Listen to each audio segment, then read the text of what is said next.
सबसे पहला सत्यम, 9 महीना कम से कम असत्य बिल्कुल ना। दूसरा शौचम, अत्यंत पवित्रता का त्याग। तीसरा दया, सामने कितना भी क्रूर व्यक्ति क्यों ना आ जाए उस पर भी दया भाव रखें। और चौथा दानम, नित्य कुछ ना कुछ दान करे। और पांचवा और अंतिम, कठिन है पर करने योग्य, क्या?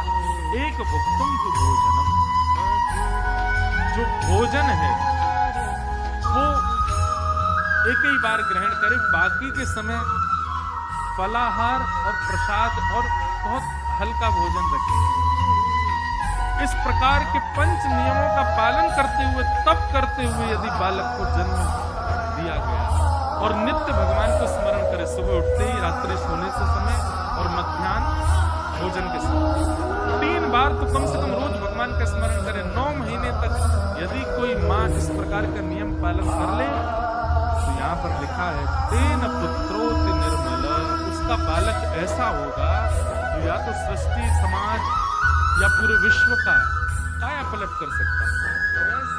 गौरव होगा माँ को कि ये मेरा वो बालक, उसकी परवरिश फिर उस पर जन्म लेने के बाद ज्यादा ध्यान ना भी तो चलेगा, वो अपने आप ही उसका निर्माण हो जाएगा। क्योंकि निर्माण बुद्धि का होना चाहिए और बुद्धि का निर्माण गर्भ में ही होता है।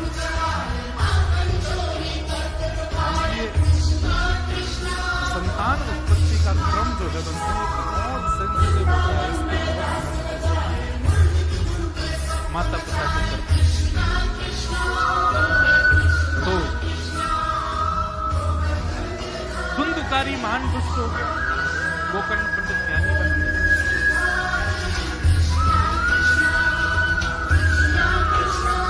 गैया के अंदर ये 5 गुण होते हैं और गाय इन 5 गुणों से युक्त होती है, इसीलिए उसके बालक संतान, उसकी बच्चियां भी हो वो भी कल्याणकारी होती है, बछड़ा वो भी कल्याणकारी होता है। हम मानवों के राक्षस होते हैं, बालक हमारी बुद्धि राक्षस है, हमारे हृदय राक्षस है। तो धुंधकारी महान दुष्ट हुआ, उसकी दुष्टता के कारण पिता ने घर त्याग कर दिया, माँ ने कुआं में कूद के प्राण त्याग दिए। गोकर्ण जी महाराज ने पिता को ज्ञान उपदेश दिया, ज्ञान उपदेश लेकर के पिता ने अपना उद्धार किया। धुंधकारी मृत्यु के बाद प्रेत बना, उसको प्रेत योनि से मुक्त करने के लिए गया जी में श्राद्ध तक किया, लेकिन तब भी वो प्रेत योनि से मुक्त नहीं हुआ। क्यों नहीं हुआ? क्योंकि गोकर्ण जी महाराज जिस नाम गोत्र से श्राद्ध कर रहे थे वो उसका गोत्र था ही नहीं, वो तो किसी अन्य का पुत्र, उसकी मां दूसरी थी ना, इसलिए गोत्र गलत होने के कारण वो प्रेत योनि से मुक्त नहीं हुआ।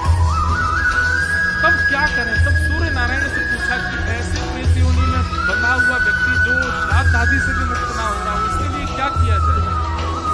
तब सूर्य नारायण भगवान ने बताया, भैया ऐसे में तो केवल एक ही सहायता हो सकती है, क्या? श्रीमद् भागवतम शास्त्रम प्रेत पीड़ा विनाशिनी। श्रीमद् भागवत की कथा ही है जो केवल प्रेत पीड़ा से आपको मुक्त कर सकती है, अन्य कोई क्रम ऐसा नहीं।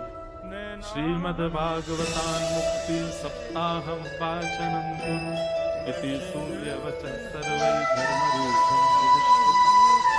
सूर्य नारायण ने कहा कि भागवत की कथा कराओ, कितना भी भयानक प्रेत योनि में क्यों ना हो। भागवत की कथा हुई, 7 दिन कथा पूर्ण होते ही एक बांस की ग्रंथि का भेदन करके धुंधकारी दिव्य रूप धारण करके भगवत धाम को प्रस्थान। भागवत सोचो, अत्यंत प्रेत योनि में व्यस्त व्यक्ति को भागवत जी मुक्त कर सकते, तो हम तो अभी भी जीवित हैं, हम प्रेत तो नहीं है, तो हमको भागवत जी मुक्त करेंगे नहीं, निश्चित करेंगे, बस श्रवण भाव से गर्म है। तो सबसे पहला सत्यम, 9 महीना कम से कम असत्य बिल्कुल। दूसरा शौचम, अत्यंत पवित्रता का ध्यान। तीसरा दया, सामने कितना भी क्रूर व्यक्ति क्यों ना आ जाए उस पर भी दया भाव। दानम, नित्य कुछ ना कुछ दान करे। और पांचवा और अंत कठिन है पर करने योग्य, एक भुक्तुम भोजनम, जो भोजन है वो एक ही बार ग्रहण करे, बाकी के समय फलाहार और प्रसाद और बहुत हल्का भोजन रखे। इस प्रकार के पंच नियमों का पालन करते हुए, तप करते हुए यदि बालक को जन्म दिया गया और नित्य भगवान को स्मरण करे, सुबह उठते ही, रात्रि सोने से समय और मध्याह्न भोजन के समय 3 बार तो कम से कम रोज भगवान का स्मरण करे। 9 महीने तक यदि कोई माँ इस प्रकार का नियम पालन कर ले, यहाँ पर लिखा है तेन पुत्रोति निर्मल, उसका बालक ऐसा होगा तो या तो सृष्टि, समाज या पूरे विश्व का काया पलट कर सकता है। गौरव होगा माँ को कि मेरा वो बालक, उसकी परवरिश पर, उस पर जन्म लेने के बाद ज्यादा ध्यान ना भी तो चलेगा, वो अपने आप ही उसका निर्माण हो जाएगा। क्योंकि निर्माण बुद्धि का होना चाहिए और बुद्धि का निर्माण गर्भ में ही होता है।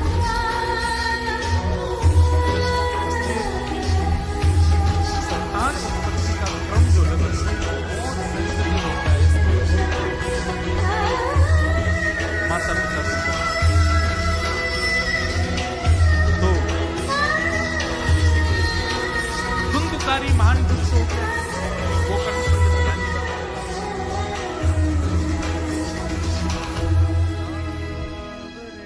गैया के अंदर ये 5 गुण होते हैं और गाय इन 5 गुणों से युक्त होती है, इसीलिए उसके बालक संतान, उसकी बच्चियां भी हो तो भी वो कल्याणकारी होती है, बछड़ा वो भी कल्याणकारी होता है। हम मानवों के राक्षस होते हैं बालक, क्यों? हमारी बुद्धि राक्षस है, हमारे हृदय राक्षस है। तो धुंधकारी महान दुष्ट हुआ, उसकी दुष्टता के कारण पिता ने घर त्याग कर दिया, माँ ने कुआं में कूद के प्राण त्याग दिए। गोकर्ण जी